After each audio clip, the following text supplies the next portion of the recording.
My name is Torin. I'm the manager here at Braeside Bond, which is based in the lowland area of Scotland. We took in our first load of casks at the end of August. Since then, we've taken many loads of casks. We're sitting around about 1,300 just now. And recently, we took in our first tanker of new make Spirit, which we're currently filling into fresh wood. The building itself was purpose-built for the storage of casks. We've got a brilliant facility at hand. Currently, we have the ability to store casks in palletised form and in the traditional dunnage style of storing casks. In the not too distant future, we'll have racking put up, enough racking spaces for 2,000 casks.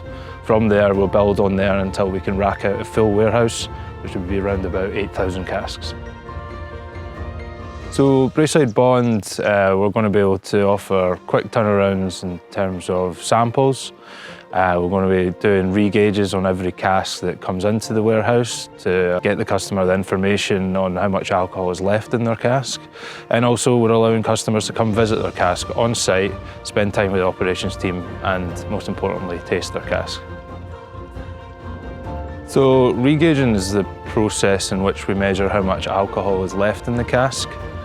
The reason we do that is that over the cask's maturation life, there'll be a loss of alcohol through evaporation, which is commonly known as the angel share. So to carry out the regauge, first of all, we have to take what we call a dip of the cask to get both the wet and the dry dip from the cask. From there we can work out what bulk litres are left in the cask. We'll then draw a sample, from which we'll take the temperature and the density, which will give us the alcohol strength. We can then report that in our cask management system. That'll send a notification to the customer and they'll have all the information they need about how much alcohol is left in there. We regauge it as soon as it comes into Braeside Bond.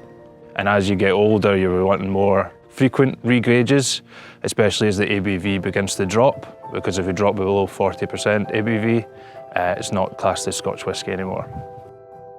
So in the first few years of a cask maturation, we would suggest sampling it every three to 5 years. As the whisky becomes more mature, 10 plus, and if you're looking to take that cask to bottling, we would recommend a much more frequent sampling programme. Because with whisky, you never quite know when it's at its peak, but you know when it's after its peak because it can become too woody or it'll become over-oaked.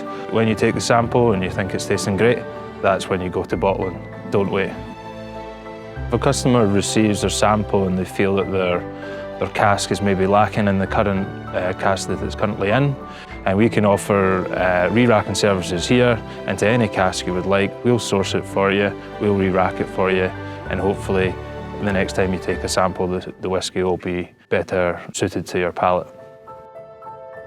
The most exciting thing about receiving new make here at Braeside Bond is it allows the customer to choose the specific type of cask that they want us to fill the new make into. So that might be traditional bourbon barrel, it might be sherry, or it might be new oak from anywhere. It gives us a blank canvas. It allows them to personalise the process and to start maturation with the cask they want, so that in 10, 15, 20 years' time, when they go to bottling, they've got the exact whisky that they wanted, they've designed and they've crafted.